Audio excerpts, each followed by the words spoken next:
সকল প্রিয় ছাত্রছাত্রীকে এসপি ম্যাম ক্লাস এডুকেশন চ্যানেলে স্বাগত জানিয়ে নতুন এক উপস্থাপনার সঙ্গে হাজির হয়ে গেলাম তোমাদেরই এসপি ম্যাম।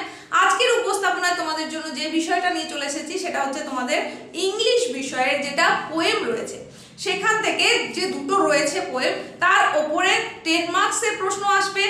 এই তৃতীয় সেমিস্টার যেখানে তোমাকে এমসিকিউ প্রশ্নের পরীক্ষা দিতে হচ্ছে তার জন্য ওয়ান লাইনার কিছু মোস্ট ইম্পর্টেন্ট একেবারে বাছাই করা কিছু প্রশ্ন নিয়ে চলে এসেছি, যেটা তোমাদের পরীক্ষার সময় ভীষণভাবে কাজে আসবে বলে আমার মনে হয়েছে।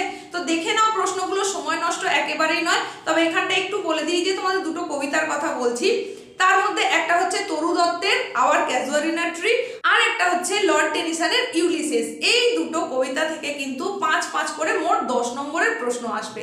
তো আমি একটা থেকে তোমাদেরকে ওয়ান লাইনার মোস্ট ইম্পর্টেন্ট কিছু প্রশ্নের কথা বলে দিচ্ছি, তোমরা অবশ্যই সম্ভব হলে নোট করো, আর তা না হলে এটা কিন্তু তোমরা ডাউনলোডও করে রাখতে পারো যাতে একাধিকবার দেখে নিতে পারো। চলো, সময় নষ্ট একেবারেই নয়, প্রশ্নগুলো বুঝে নাও। তবে প্রশ্নে যাওয়ার আগে বলি, তোমাদের কিন্তু অনেকেরই ভীতি রয়েছে ইংলিশ বিষয়ের ওপরে। একটু সমীহ করে চলো অন্যান্য বিষয়ের তুলনায় ইংলিশ বিষয়টাকে। তো এই অবস্থায় যারা যারা এখনো পর্যন্ত রয়েছে তাদের জন্য বলি, অবশ্যই তোমরা প্রত্যেকটা অংশের সাবস্ট্যান্সটা একটু পড়ে রাখো, সেটা প্রোজের হোক বা পোয়েট্রির হোক বা ড্রামার হোক, যাই হোক না কেন, তার যদি সাবস্ট্যান্স বা সারাংশটা একটু তুমি দেখে রাখো তাহলে কিন্তু তোমার অনেকটা সুবিধে হবে। যাদের সিলেবাস পুরো কমপ্লিট, কোনো রকম সমস্যা নেই, কোনো ভয় ভীতি নেই, সম্পূর্ণটা সুন্দরভাবে করেছো, তাদের জন্য এটা নয়। যাদের মনে হচ্ছে সিলেবাস তো অনেকটাই বাকি থেকে গেছে বা ওপর ভাষা কিছু করেছো, তাদের জন্য বলবো অবশ্যই একটু গল্পটা ভালো করে বুঝে নাও বা কবিতাটা ভালো করে বুঝে নাও। তার জন্য সাবস্ট্যান্সটা কিন্তু তোমাকে অবশ্যই ভালো করে দেখে রাখতে হবে, তাহলে এখান থেকে আসা প্রশ্নগুলো তোমার অজানা হলেও সেখান থেকে তুমি বুঝে নিয়ে উত্তরটা করে আসতে পারবে। তাই অবশ্যই এটুকু দেখে রাখো। এখন চলো ডিরেক্ট প্রশ্নগুলো দেখে নাও। তরু দত্তের লেখা আওয়ার ক্যাজুয়ালিনা ট্রি, এখান থেকে ইম্পর্টেন্ট ওয়ান লাইনারগুলো তোমাদের বলে দিচ্ছি, দেখে নাও। প্রথমেই যে গুরুত্বপূর্ণ প্রশ্নটার কথা বলবো সেটা হচ্ছে the garden overflows with sound while people repose. তারপরে a creeper winds around the tree like a huge python. Kokilas hail the day from the tree, cows went to their pastures past the tree. এরকমই গুরুত্বপূর্ণ হচ্ছে at night a sweet song is sung from the tree. In winter a grey baboon sits statue like on the tree's crest. The tree's trunk is described as rugged and scared. The baboons of spring play on the lower branches. The casuarina tree symbolize enduring beauty.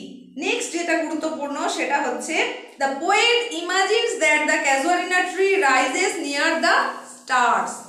Next গুরুত্বপূর্ণ যেটা সেটা হচ্ছে the garden which contains the casuarina tree overflows with a sweet song often at nights. The baboon sitting on the casuarina tree is grey. Next গুরুত্বপূর্ণ যেটা সেটা হচ্ছে the water lilies spring blooming. The tank under the tree has water lilies like snow enmeshed. Next যেটা গুরুত্বপূর্ণ সেটা হচ্ছে the tree blends with images of deceased siblings. The tree symbolizes the connection between past and present. Poet desires the tree to be counted among deathless trees. Next, the poem includes natural imagery, sunrises, forest, birds, flowers. Next important যেটা সেটা হচ্ছে the poet offered to the casuarina tree as a tribute lay. Next, in the final stanza, the poetic style is echoed Wordsworth.